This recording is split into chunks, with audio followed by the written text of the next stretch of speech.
Netanyahu എന്ന് പറയുന്നത് 3 വലിയ അഴിമതി കേസുകളിൽ വിചാരണ നേരിട്ടുകൊണ്ടിരിക്കുന്നയാളാണ്. ആ വിചാരണ എങ്ങനെയെങ്കിലും നീട്ടിക്കൊണ്ടു പോകണം, സർക്കാരിൽ അദ്ദേഹത്തിന് തുടരണം. അടുത്ത തെരഞ്ഞെടുപ്പ് നീട്ടിക്കൊണ്ടു പോകാൻ ഒരു പക്ഷേ അദ്ദേഹം ആലോചിക്കുന്നുണ്ടാവാം. തെരഞ്ഞെടുപ്പുണ്ടായാൽ അതിൽ വിജയിക്കണം. എന്തിനാണ് വലിയ ദേശസ്നേഹവും രാജ്യസുരക്ഷയും ഒക്കെ പറഞ്ഞിട്ട് എങ്ങനെയെങ്കിലും ജയിക്കാനുള്ള പണി നോക്കണം.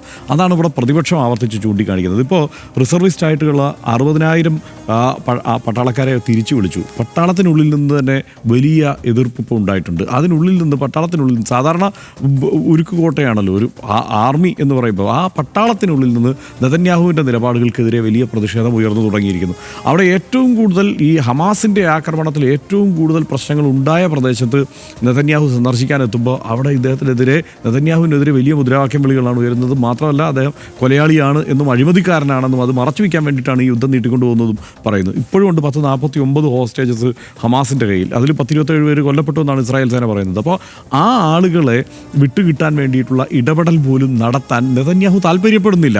അതിനുവേണ്ടിയുള്ള ഒരു ഒത്തുതീർപ്പ് ചർച്ചയ്ക്ക് പോലും നെതന്യാഹു തയ്യാറാവുന്നില്ല. നെതന്യാഹു ഏതാണ്ട് പൂർണ്ണമായും നെതന്യാഹുവിൻ്റെ താല്പര്യം സംരക്ഷിക്കുന്നതിന് വേണ്ടി മാത്രമാണ് ഈ ഒരു സംഘർഷം ഇവിടെ നീട്ടിക്കൊണ്ടുപോകുന്നത്.